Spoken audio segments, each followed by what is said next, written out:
For my latest video, I made 2 original short atmospheric tracks that serve as a soundtrack in the actual video, and I thought today, since that video actually got more views than average, I thought it would be interesting to show you how I made those tracks. At the beginning of the video, you hear this like spacey atmospheric piece, and it's only 3 layers, and I thought it would be interesting to show you how to actually make something like this.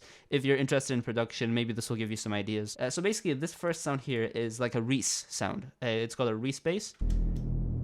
And it's basically a sawtooth wave with a chorus on it with these voices. I used the wavetable synth in Ableton for this. Pretty much, you layer a bunch of voices together and then choose the saw wave and then put a low pass filter over it. If I could recreate it, it would be something like this. So let me just copy the pattern. The pattern, by the way, is just an E, a low E, that then glides over to a D with mono legato.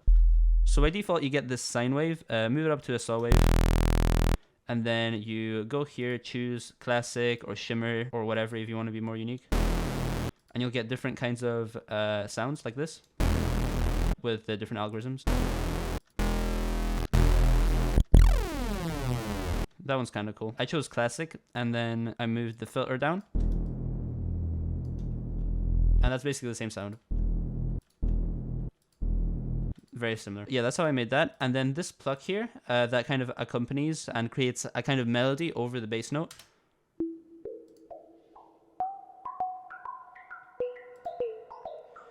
At its core is very simple. It's just a sine wave. It sounds like this. It's literally just a sine wave. Like, there's nothing more to it. What makes it interesting is this grain delay. So if you use these settings, you can actually create a delay that as it goes on, it gets higher in pitch. And it sounds really spacey and really cool. Like that. If I chuck it in here, then I'll show you how to do it. So by default, the factory settings are like this. You want to turn the dry wet down so you can hear the original sample played at the same time. Then it sounds like that. Turn the feedback to 51%. If you use the spray, it'll create this like chorusy sound. Like that. And then you just turn the pitch up, and then as it goes on, it'll get higher in pitch. And I think I used number 3 here, which syncs to the tempo, which is 100.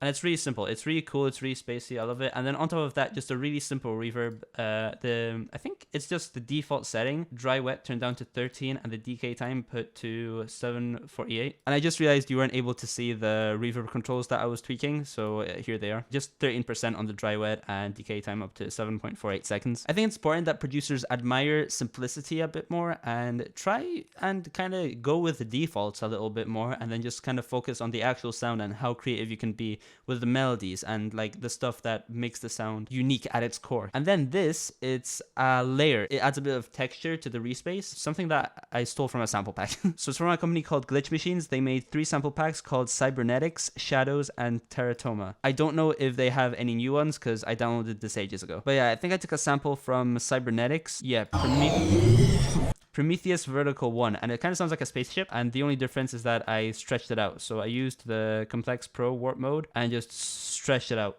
as long as possible. That's literally it. And then I put a high pass filter on it because I had these bass frequencies that were clashing with the respace, and I just turned it down, and it just kind of adds a little bit of texture to it.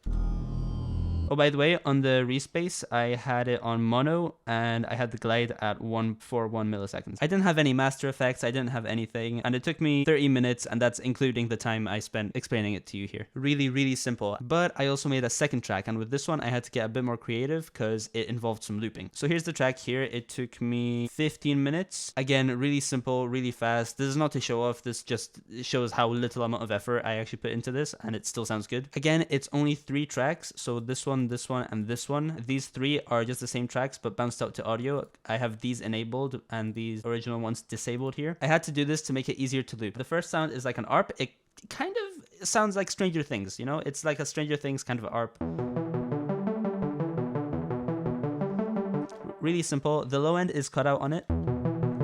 So originally it sounds like this, and this is just to make space for the bass I have.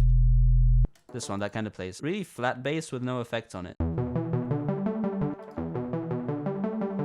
And then I had a delay on it, really simple delay this time. Pretty sure these are default settings. Number 3 here to make it a dotted 8th note, I think, or a dotted quarter note. And then the feedback at 9.6, dry wet at 39%, and reverb, again, really close to default settings. I added a low cut here, let through more of the high frequencies.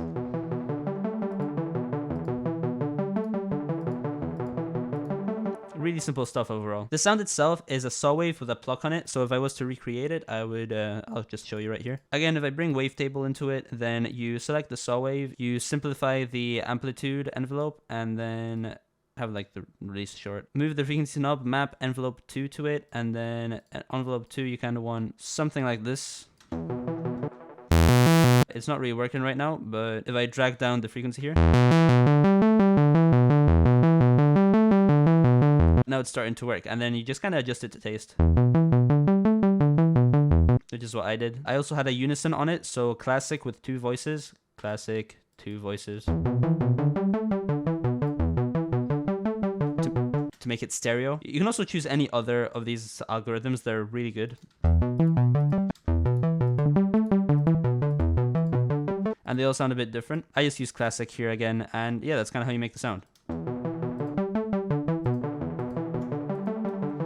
It sounds a bit different because you kind of just play around with the settings a little bit. Oh, and I didn't actually touch the amplitude envelope here, never mind.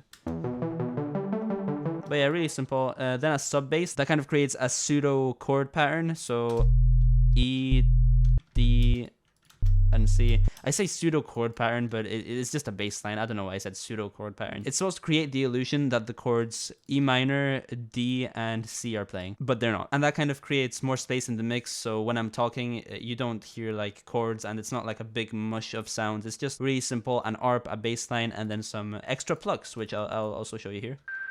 I like making sounds like this because they sound like whistles. So what this actually is just, I think it's the default amplitude envelope, but this time I used the noise unison mode. Put it on 2 voices, 37%. I think that's it. It's just a sine wave, and if I took this off, it would just be a normal sine wave. Yeah, and then with this utility, I automated the pan. I'll show you here. So that for the first one, it occurs in the left ear. In the second one, it occurs in the right ear. And in the third one, it occurs in the center. Then again, just reverb on basically default settings with a long decay time. And I adjusted the level a bit at the end. So in order to loop this, I had to render them out. These 3 tracks at the bottom are the exact same as the 3 at the top, except they're in audio. Didn't do any extra processing. As you see, there's no effects. Nothing on the master either. So when I rendered these out, I split them up into 2 parts. So the intro part here, where it's only the bass and the ARP, and then in the second half the plucks occur. And then what I did in my editing software, I had this first, and then I added the second clip, which was just 1 round of this, so these like 16 or 8 bars or whatever, and I just kept repeating this one for as long as I spoke, and then I just ended it with like a fade off in the actual editing software. But yeah, that's the way you can do it if you're creating a soundtrack for your own video. And those were the only 2 tracks I made, so you know, that's all I got to show. If you enjoyed this video, let me know about it, put it in the comments. Thank you for watching until the end, and I'll see you another time. Goodbye.